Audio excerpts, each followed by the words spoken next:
Welcome to Shalom 256 is happening with Tugamba. Kaswele Chigambo, it is happening ya oluku Shalom 256. Don't forget to subscribe. Gwatanaba tegwa subscribing akadeka se kompola that you get notified each and every time that we upload. Yakanda bogusose yakava mukomera yakafuna wifi yakafuna data. Tuvuga kwa walo akali mukocha. Gwe. Chebakola mpuga. Tutandikirawo nawe. Tunakweyagirira abantu. Abakola bedi bwani. Ntambi soka tubuze ku bantu. Bana atwasha mu 256 mu subscribing tubagala nnyo. Mu Uganda nakubadde lwa kulonda. Tumaze okonda saa 10 ntamena yalondedde eno. Luzi nga bamututte ku luzi. Kale yogera. Ndambe tunabuza ku bantu. Okay, so mu Uganda tulonze mwenna balonze mbazo za congratulations mwebale nnyo dala okubanga ate you have exercised your right. Mbazima nimbo konda dembe okulonda. So namwe abali abatulabire ebwera at followinga tugamba tuwa update. Eno bwe gwako tukomyawo atenda agaba lusoti tugamba weza mumubeere ko bubezi. Frank Ntambi buza kwata natuliriza abali ku Shalom 256 Frank Ntambi Wayne Balkaiza the youngest East African professor ngamba mu field katayira waffe wedda nkulabo yeno wenzire wenganya wenkubirone simu wampa bino kwabiri bana eno sitale center tugenda kwogera bye tujje oba tugakwamso abali ku ground abamu nibe tukagazalinga ho tugatandikira embera yokonda kwatandise kutya for the starters kisokera ddala akalulu kano nagambye abantu olunaku olwajjo Election 256 kwa badde ke kalulu yanaga tulina abantu 2 abantu abagala okukyusa obukulembeze nga bayitamba okukola decisions y'okulonda abakulembeze abatuufu mulimu n'abalala nga kinyumu wali azokwenda nga mulimu ab'ekinyumu mulimu n'abagamba nti we have to make decisions twagala kukyusa abakulembeze oba twagala kusigazaako bakola ki baliko so bye abantu ab'emirundi ebiri abalonzerera ab'ekinyumu be bosanga nga basobola n'okukkiriza omunnyo oba sukaali oba kasabbuuni ne balonda in favor bawadde yabeera wa kinyumu naye oli ayagala okulonda omukulembeze ye n'oba omuwadde ki in fact asobola n'okikulira n'akola ki n'asigala nga akalulu akawadde muntu oli so be abantu ndowooza abakola akalulu wonna oba ogenze mu mawanga ki beebo kati wano mu ggwanga lya Uganda abagala enkyukakyuka n'abagala okulemezaawo bali so ku levels zonna ku level ya president waliwo abagala okukyusa nga bibanja okuyaayana kukukyuka aho abagala enkyukakyuka bayitirivu kuba president waliwo n'aba protecting gains zaabwe nga yagamba president Museveni abalina ke beekoledde nti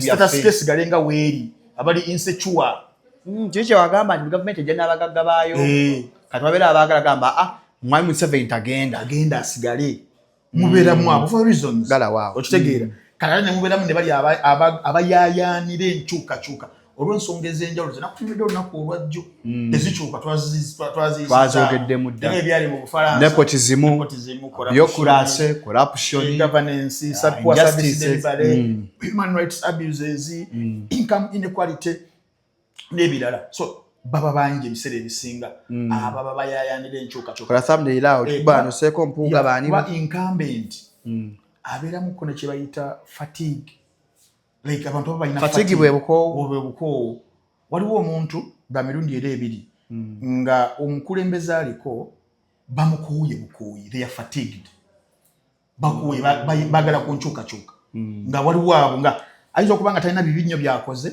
naye nga abantu bagamba katulabe ku mulala that kind of fatigue kati mubeeramu n'abo kati ekiga Iran kiga amaaso mubeeramu n'oli nga bamukyaye bakooye nga bamukyaye bagala agenda at all costs zezo zosanga nga zitaninze into even revolutions oba ne beeyiwa ku street nga bawulira boy they can't live kugamba enough is enough ekimala kati kiva mu fatigue ne kidda ate mu kukyawa hatred nga weeri abantu nga because kati n'ensonga nga ya Bashir Sudan nti ebbeeyi y'eŋŋano nekoleeza kitegeeza bali bagayakasi onna gyotera example gyotera okumpa ya Ali Bonge Tunisia omwana yeekumako nga mukubye gundi Tunisia Ali Bongo Ali Bongo yali we Gabon ono Tunisia yali Ben Ali nejwa mwogedi Ben Ali nti ensonga zibeerawo nenga balinda spark kachi kakati mukalulu kana ka Uganda ke tulimu nti oleso ndi mugezaho ku analyze no tunagenda mu bibaddewo so yeyo environment ebaddewo waliwo abaagala protecting against n'abaagala enkyuka muffe tulina aba protecting against ebiseera ebisinga baba batono ba lubatu babiko Kenya Steve Biko South Africa they are protecting against kakati abayayanira enkyuka ebiseera ebisinga babeera bangi naye n'abeera mu buyinza balina tactic gye bakola buli incumbent ojja omwegendereze nze mu bantu bensinza okusoma nsomye Mwami Museveni kyabasinga okwetaaga mu kalulu konna kabagendamu voter turnout ebeere ng'eri low ate gye batugambye abatabya interview mu ngeri ekyaliyo watwadde n'ensonga lwaki abalonzi bagenda baba alubatu era nga kiba kijja kizimbibwa psychological fear gye bacreatinga niwe mukola mutya tebajja balangirira tulina kino amajja weegali okitegeera kati walibeerawo abantu abo bambye nagamba akimala obudde kati ebiseera ebisinga kyekibeera mu myaka egy'etaano alina bacreatinga babeteeka mu bantu gundi eyo tekirisoboka bikoze bitya beba basooka reverse psychology newe munaalonda musajja buli kimu akirina kiki amagye gage judiciary ye bikoze bitya bibye kati nga kyabayagala okucreatinga mu bantu fie eyo nti akalulu kalina kikagenda kukyusa abantu bagaana okulonda era side ebeere opposing eba erina okucounteringa ebyo nti banange mbaveeko kati nkubulira ebibeera mu bululu nti voter turnout gyekoma okubeera ennyingi ereeta abantu bangi nnyo abali frustrated ababa bagenda okuhosting bagenda okukuba totya tukole tuli Kenya so aveyo ayogere waliwo akonkona so byemadengeza okuba nga nkugamba kati mu kalulu kano ketugenzeemu olunaku olwaleero kagenza okuhapeninga nga waliwo obusungu obw'abantu obuliwo obukyayokya bantu balina obusungu obumanyi obukyayokya bw'oba okubajjako internet n'oba denying eddembe lyabwe okuaccessinga access to information manyi waliwo ebintu ebimu obiraba ng'ebitono naye nga mu kalulu bibeera bizito nnyo nti omuntu mu bwongo bwe ekintu kiba kyakamutuukako ekimuluma kiyinza okukola kyamaanyi nnyo nebyabadde agumidde ebbanga kati omanyi internet engeri gyebadde eyambamu abantu okuaccessinga information gyeyambamu abantu okukola awareness ku businesses zaabwe abantu abamu nga ye business abantu boogera n'abantu abali ebweru w'eggwanga kati wobajjako ekyo nabo bubeera busungu buba bukyayokya kakati zizo zimu ku factors entono zendabye endala jabanza okuwala ondeesi nenjagadde kuzimba kifaananyi okubuulira abantu ku bimu kwebibaddewo naawe olunaku lwatandise nga akalulu kalina kutandika ssaawa emu akomekerezebwa essaawa 10 naye gyempisa awasinga akulonda kutandise leeti nnyo olwa biometric machines zino okugaana obuuma buganya okukola ndabyeko kalizo bo bwaganidde ddala buganya awasinga buganya bw'amasannyalaze oba tebawusomesa ntu bukozesa bingi masannyalaze kubusomesa bantu nkozesa yaabo ne bali bennyininyini abamu obumu buli fault okitegeera nga tebukola tebugatta the operation of all the machines ezo obanga kibadde kiteketeke era bakireese bakibeere bwe kityo okitegeera so nebeera nga yebadde challenge number 1 ninga abantu babadde bakedde abantu baisaawa nga 10:30 ez'okumakya yes babadde bava mu maka gaabwe ogenda okulonda baisaawa emu zigenza okutuuka gye mbadde mpita kubanze seebase tulo wedda nvuga wempitamu era obukkakkamu security wise bubaddewo nga tewabaddewo mbeera ya bunkenke wadde kutandika wiiki ewedde babadde batandise okuba nga abagundi bayitaayitamu amagye bayitaayitamu twazambu ezimu ku factor ezakanza abantu okulonda amagye agabadde gatambula amaanyi tactics ezikolebwa incumbent abeeramu okucreatinga that psychological fear mu bantu era nze nzijukira akalulu kenasooka okuobservinga ka 2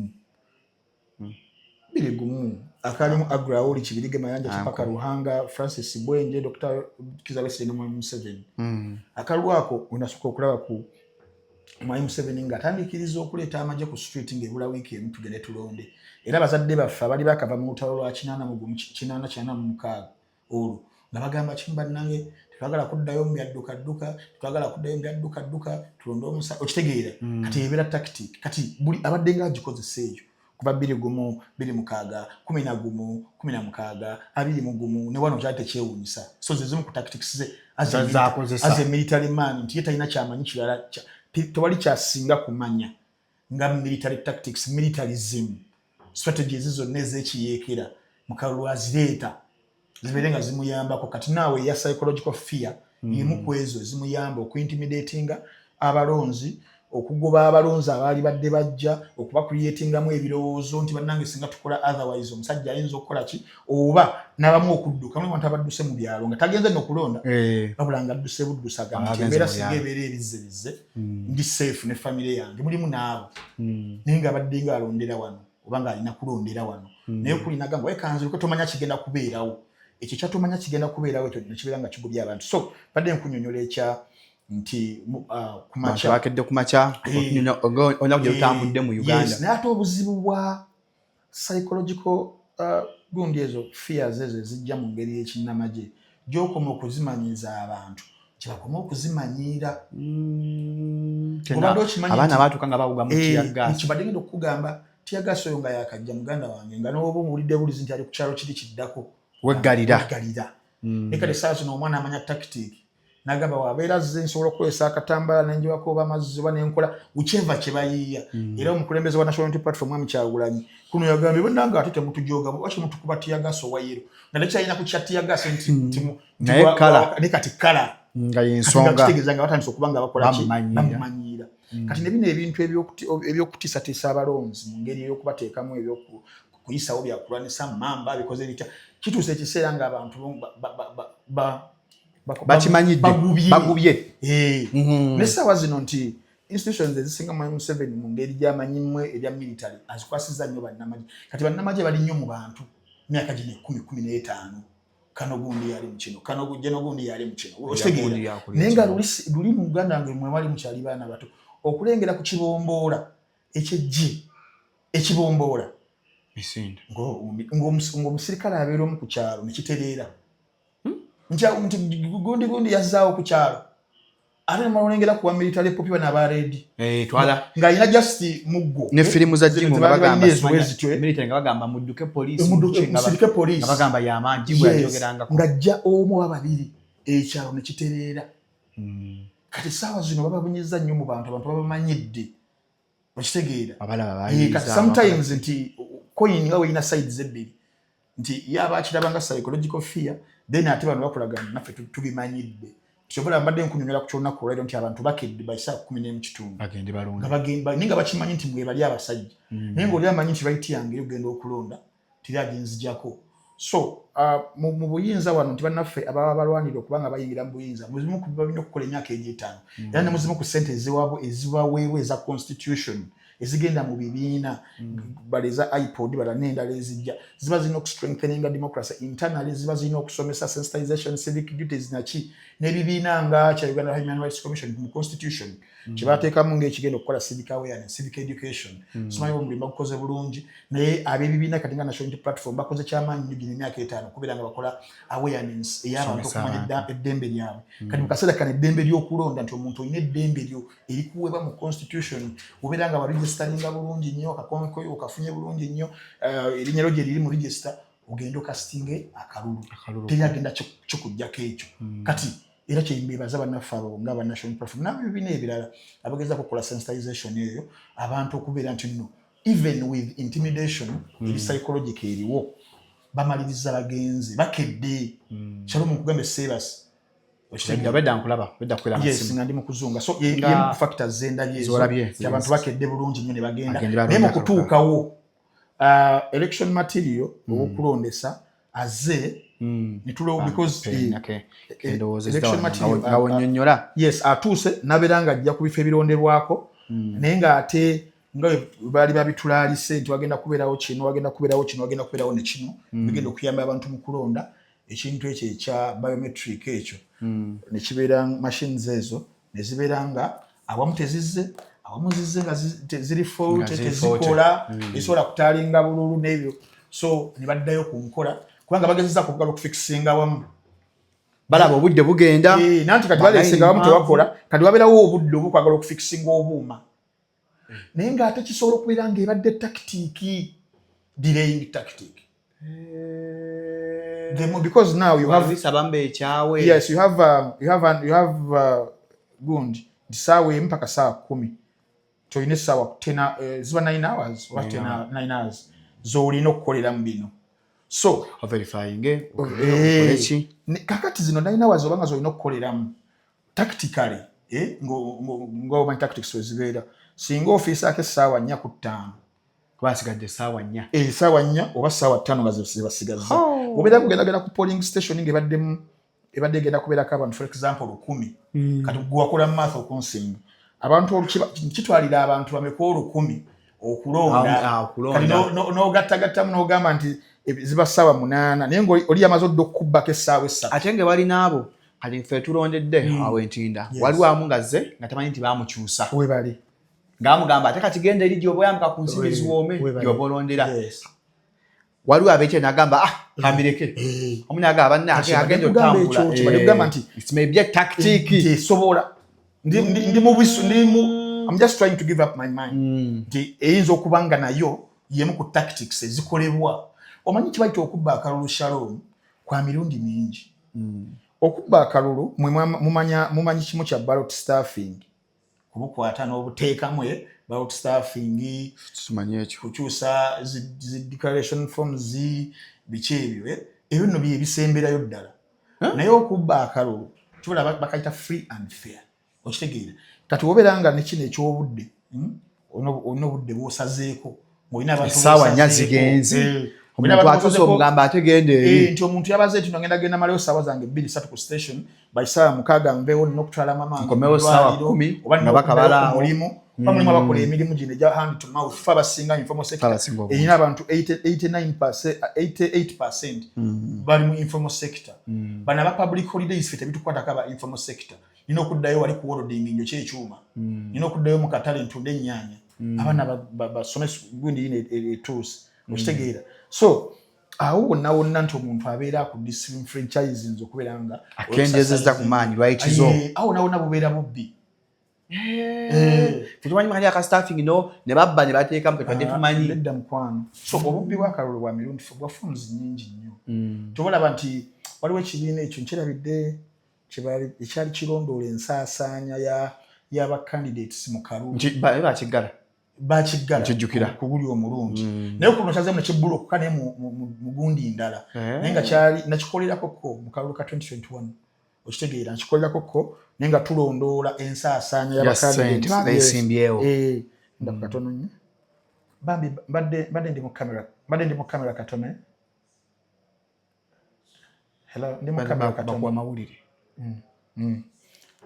yeah so mbadde gamba nti awo wonna ekyo kibiina kyali kize nga kirondoola ensaasaanya mbona asusuka bilioni akwesezza nnyingi sente azikozesezza mu ki nti mmange agulidde abantu t-shirt abagulidde batya abantu abo bagulidde omuntu okuba nga alina t-shirt esukka emu kya muwendo nnyo abatwalidde t-shirt kuli olinga kwegamba nga bingi bawadde sabuni bawadde biki abantu bawadde nga balondola naye reports zaabwe tezikoze tezitukoledde zoba zikoze ne tezina tezikyusiza yeah so point gye mbaddeko y'okubuildinga nti awo wonna tactics ez'okubeera nga babba akalulu zitaking a lot of form and a lot of shape okiraba naye so okulonda ne kutandika a bit late mu bitundu ebisinga naye ng'abantu baba baddewo waliwo ekifo kimu kyentuuseemu kaawo saidi z'ekawempe nga not kawempe kabalagala eno nga abaana balina tape measure gye balina ndabye omwana akutete measure bapima mita 2 abaana mbalabya nange wamubaddewo zimabye ku TikTok ndabye omwana awo ng'akutete measure apima meters 2 zalagirwa mu constitution mu regulations nti abalonzi mubeere 20 meters awe liteeka nga welina okusoma okubiitinga kino ekyawo oba omaze okulonda gendeeka 11 kubanga akalulu ako bananyini baako be baani who are the owners of the Kalulu? Ba stakeholders abasinga be bano. The people who have voted. Definitely. Katogamba oti omuntu ku kintu ki. Ate ya amalochukuwa yagende. So abantu baba balina duty eyo nadala nga bayita mu mateeka. Kakati kigambe kya civic education okusomesa abantu. Kati mulimu abantu abamu ababadde bakimanye ekyo. Nga bakitegeera bulungi nnyo. Bane katukoleko.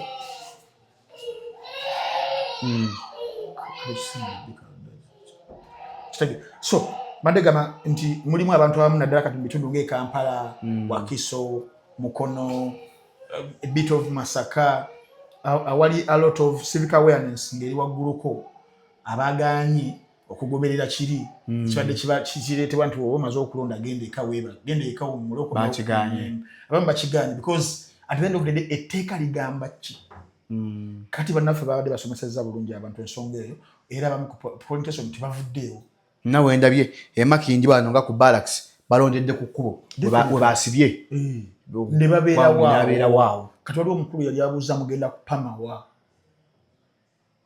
bali bagenda kupama wali omukulu yakibuuzaawo ne kati omuntu ng'azze kukyusa bukulembeze ekyokupama we gubeera priority okitegeera so abantu tebapamyeko bannange bakuumya akalulu tambe bannange ate omukulu we yakyogera kale abantu tebafulumye yeah so kakati that has been an nga tuli akuuna kwa view nga tunaenda kwa view akakensa yakwatibwa akakensa mijandugwa lwaki bamukutte tumanyi lwaki kadde munyadeze kulonda kakensa mukwate then nga tugenda ano ku bivudde mu kulonda ebyo tufunyeewo okulonda okuzze kubangawo okwemabega byatulabanga abamu abesimbyewo ng'olumala okulonda babakwata n'abavuga n'abazze waka leero kibadde kyanjawulo tulabye mwami Zebba Kyagulanyi Ssentamu bw'amaze okulonda nadda ewaka ne mukyala we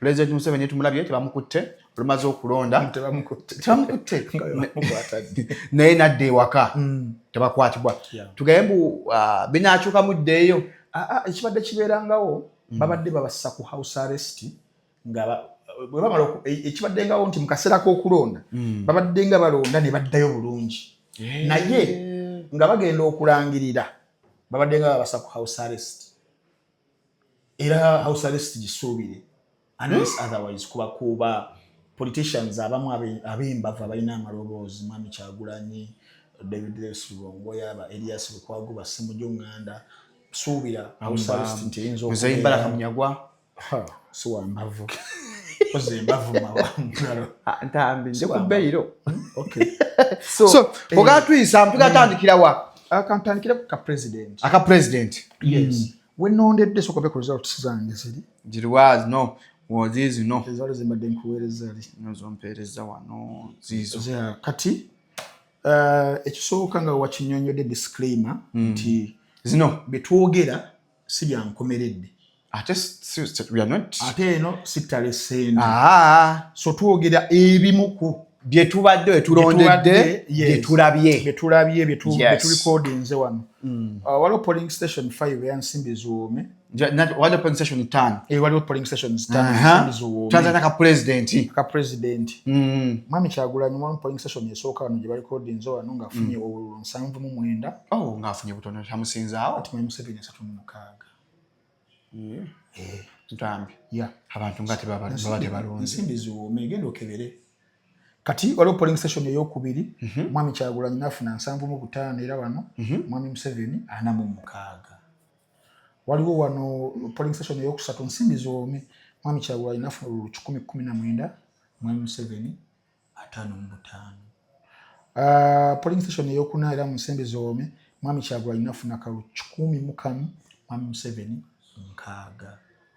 6 polling station eyokutaano waliwo Mwami Museveni nafuna 6 Mwami Kyagulanyi nafuna 13 nkaaga ngazi za mirundi ebiri zigize zikyalwaki ziri nkaaga emirundi ebiri webalonzi kati wano wamu kwawo naye ebitundu ebisinga kwabadde nga sinajja wano ku mpewo baddeko ku NTV nemberako ne ku NBS yes badde ngezaako nga basampolinga kuzimu ku areas naddala ezibadde zisinga okukola nga Kalulu Mugundi eziwedde togera ku Kampala togera ku Wakiso togera ku Masaka kuno akisoba namubala lite bamubala luli bamubala later naye kisinzira babala luli wali olaba NBS naye egiri nekati ndabye president okusala ekirimi president Museveni amaze okulonda n'agerakira bannamawulire omu n'ambuuza osuubira kuwangula percentage ki n'agamba senga sibiddwa bantu babba akaluka president senga bate banzibye 80% enkutta yakoyagaliza sekubi so ebitundu bye mbadde nvaako okuwulirizaako awo Mwami Kyagulanyi abadde akyaleebya mu bitundu ebya Buganda ebisinga twogera Kampala, Wakiso, Mukono, Masaka, Mpigi, Mityana eyo Mwami Kyagulanyi yabadde akyaleebeza ddala era nga tekyewuunyisa kubanga n'ekisanja ekiwedde okulonda kuli okuwedde ate yaleebya nnyo kati wano era twabaddewo nnyo kiyinza kukyuka Mwami Kyagulanyi mu bifo ebyo eby'abantu abali civically aware abantu vigilance y'amaanyi abazuukufu abalokola abazuukufu yasoma Mwami Kyagulanyi akyaleebya ne Uganda ajjukira nnene Uganda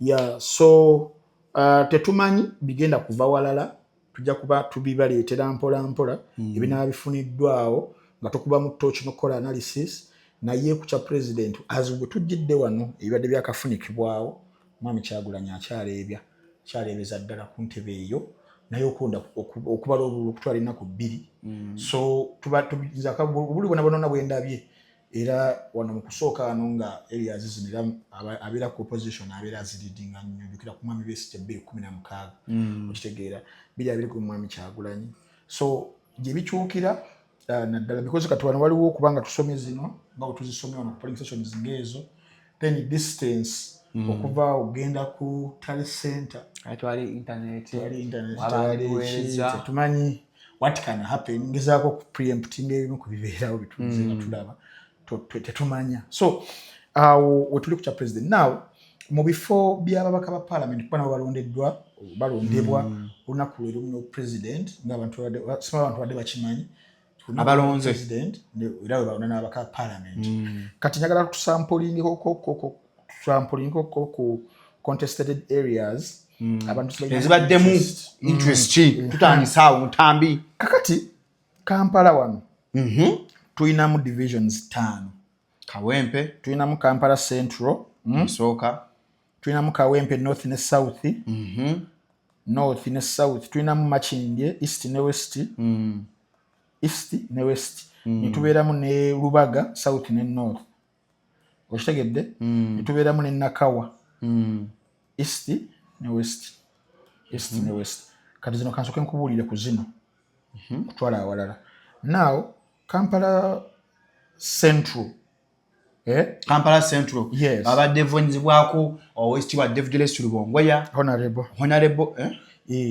David Lewis nti iyo wetaba ntaanya ayinza n'okulangirirwa ekiro kya leero David Lubongoya aleebeza ddala yaleebya mu Kampala Central aleebeza ddala Mwami Luzzi tafunyeyo tuzzu awasinga Mwami Luzzi tafunyeyo tuzzi wadde awasinga digital campaign tevudde mu bibala subhanallah naye waliwo ekifo ekimu ekiseemu kisenyi awo emotoka ya Mwami David Lewis Lubongoya bagivandalize bagikubye tenga bibi ebyo bagikubye naye ne baagala okumukuba in fact waliwo badde nsoma kawo nga bagamba ayinza okubanga naye bamukubyekubyemu babadde baani abaate babaddewo bakawuula yaliwa babunyama yagweta kawuula be basanze nga bali mu kustaffinga obululu ostaffinga kuteekamu obutiiko obulonde so tiimu ya Mwami Lubongoya nebagwamu abadde babutinkingira omukyala omu abadde yesimbyewo omwana wange ndi ku bbeero ebimu bire kati Mwami Lubongoya kikulaga nti ali mu lead n'ekyokubiri nti ttiimu ye eri very very high vigilant naye nga yakyaleebya kola ekifo ekyo embeera gye kubaddeko Mwami David Lubongoya ne kubaako Luzzi osibiranye abadde mu bubeezi twogera ababadde n'embiranyi ntambi Luzzi abadde n'ambiranyi Kampala bamumye otuzzi naye omusajja abaddewo anti ensi katolaba abalonzi abasinga abakufa abakuba kerere ku internet omulonzi wa ground bana ba internet bana basinga kulonda n'okulonda tebalonda Okay. Banga mulimu etundu ebendo eriri bweri w'eggwanga erikola ebitundu 7 ku buli 10 ku internet users mu Uganda. Fate bosigaza ba elite abo abalabalamu nagamba kati ono wa ground akaloka ground nnyo. Internet eno ye kali practical. Yeah, kali practical kati Mwami Luzi is been Wenjogerambi ino gamba has been a clown in this race. Wenjogerambi nezo siri Wenjogerambi njagamba nti azana nazanya yabadde wa kudingisa Karaoke man era nga bwe kisuubiro. So Sala is tall afuse shorty. Sala is tall ngo ibuli abanna Kampala ku bizibe bayina. So onagala twaliza ati tumukwate onagala twaliza ati mutuwulire. Uncle Brian oli live ku Shalom 256 era ntwali mukuulira. Baby tiba byange enkuwereza update. Mukama wange Bula ono gwe mulaba ono Bula yakuli avuka wa NRM Mutinda. Wa NRM. Wa NRM. Brian what ya virus. Ya ono Bula ndi mulala. Kakati wano tulondedde concert kibadde kitya? Toto yammwe. Waliwo polling station mmeka? Wabaddewo 3. Polling station 3. Naye mfunye toto ya zonna. Ya mmeka? Toto yaona toto tandikire ku Robert Kyagulanyi Center mu. Robert Kyagulanyi Center afunye obulu 3 13 ye? No, sorry. Bisatu 13 ye? Okay, President w'eggwanga n'afuna obululu 21. Netegeezaawo Robert Kyagulanyi Center mwa wangudde wenondedde. Olondedde akalumu katukubye 7. Okay. Ate waawo mbaka wange Joero Ssenyonyi akoze atya wenondedde awo? Joero Ssenyonyi mutukubye renji empanvu 7. Akoze atya? Nnyonnyola akuwuliza n'atulaba. Jebbi. Eya Ssenyonyi kankyerekereze. Seza wenondedde. Honorable Joero Ssenyonyi awangudde wenondedde awo ku konsate gy'entinda. Ogambye Mwami Robert Kyagulanyi Center afunye obulu toto afunye obulu otulodde afunye obulu 3 mmeka? Afunye obulu 313. 310 ate Mwami Museveni kakata ati bahabulwa. Mwami Museveni president w'eggwanga n'afuna obulu 21. Okay. Ate neri waggulu ate era Mwami Robert Kyagulanyi Center ye yawanguddeyo mu nsimbi ziwoome. Kankuwa update za nsimbi zoomera yi. Okay. Station yesooka. Nsimbi z'emukoto mozi. Ziri polling station mmeka? 5. Ziri 5 esooka? Esooka. Robert Kyagulanyi Center afunye obulu 79. 79 Robert Kyagulanyi Center Mwami Museveni. President Museveni afuna obulu 36. Okay. Polling station ey'okubiri. Robert Kyagulanyi Center afunye obulu 75. Mwami Museveni. President Museveni afuna obululu 46. Polling eyokusatu. Oboye n'afuna obululu 1019. President n'afuna obululu 55. Polling station ey'okuna. Oboye n'afuna obululu 11. President w'eggwanga n'afuna obululu 6. Ey'okutaano Mwami Kyagulanyi Center afunye bumeka? Kyagulanyi Center afunye obululu 13. 13 ate Mwami Museveni. President w'eggwanga n'afuna obululu 6. Etegeeza nakawa yonna Mwami Kyagulanyi Center ndowooza yakyali yawangudde ensinga wonna. Erako Kyagulanyi abadde abase. Kale tweyanziza nnyo Uncle Bula. Yeah, so those are just samples. Nga zisobola okusigira ekifaananyi ku bantu engeri gye ba because polling station nga osomye 5 nga ziri presenting a portion of a constituency nga ab'Nakawa. Ekifaananyi ekigazi kiba kiraga nti omuntu ng'oyo era kiziwa walala okubanga mu kitundu ng'ekyo Kampala Central. So Kampala Central badde gamba nti Mwami David Lusungo yakyali mu lead. Yakyali ebyalo ebyabanne. As of now. Nja kwongerangako obuntu obwo as of now. Bakabalira ennaku 2 tumanya biyinza kukyuka. N'akampe kanaku 2. Babala wonna aka MP kanyinza okutawaza nnaku 2 but tulina okwongerako as of now. Okay. Then Kawempe North Nalukoola akyaleebeza ddala. Nalukoola aleebya. Nalukoola akyaleebya mu Kawempe North. Kawempe South Chairman Nyanzi. Ali mu lead. Mutu wa watu. Ali mu lead. Mutu wa watu. Yes, ali mu lead. Makindye East bangambye Alhaji Nganda mulya nnyama. Makindye East. Nti yate avudde mu kukumba. Ayodde buyozi. N'ayola buyozi buno nabo mu bumpi ne buno bwange. Era mu babaka bonna beesimbyewo ye musajja akyasinze ennamba ze nnyingi okuweebwa. Onayebo mulya nnyama Makindye East. Makindye West Zaharulika naye akyali mu lead akyalidinga. Alan Sewanya naddako mu kyokubiri. Lubaga South Eugenia Nasolo akyalidinga. Mu kyaba yalondedde. Yes. Then Lubaga North Bubeka Kawalya naye akyalidinga. Nakawa East Omusibe Mufumiro waiswa alebesa ddala atali mukomera. Yes, now Nakawa West Joel Senyonyi akyali mu lead. Wetugendako Emitiana Proscovia Nabosa akyalidinga akyalebyalebya. Then nikuddako Joyce Bagala naye ajjaawo mpolampola agoba ne yes Emitiana anyalidinga Proscovia Nabosa Mukisa.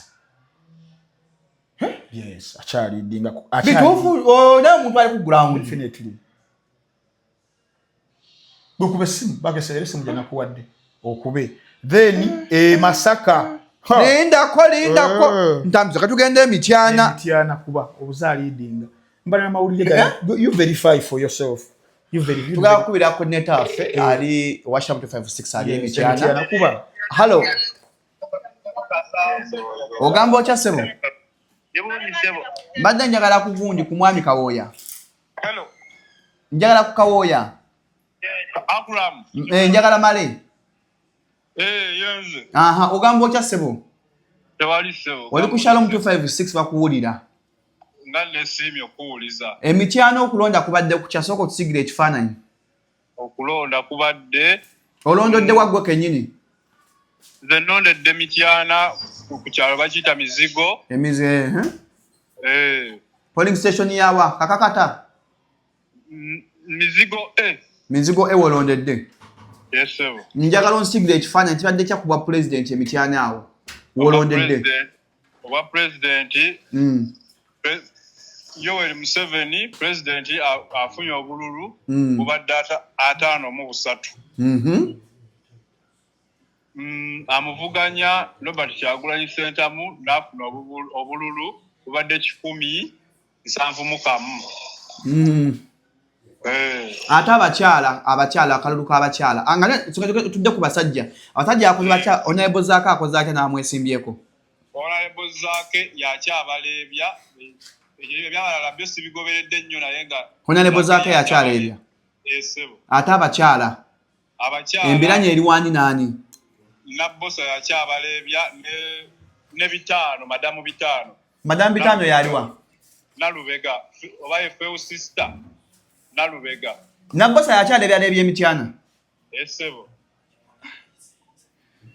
tugenda kuddira toyanza nnyo mpolampola katukuddire kate Masaka Masaka Lubowa Javiira akyali Lubowa Javiira yaliwa yowa NUP Lubowa Javiira akyali mu lead yali katukubireko konneta waffe ali Masaka akyaleebya mwami Mpuuga Nsamba manyi Mpuuga w'amaanyi tetwagala bajuza katukubireko omuntu waffe omutesi waffe ali Masaka ate Patrick Kuteesere wa Nopu naye aleebya Abedi Bwanika kimanya kabonero nkusunirako busunizi gwe kububuuze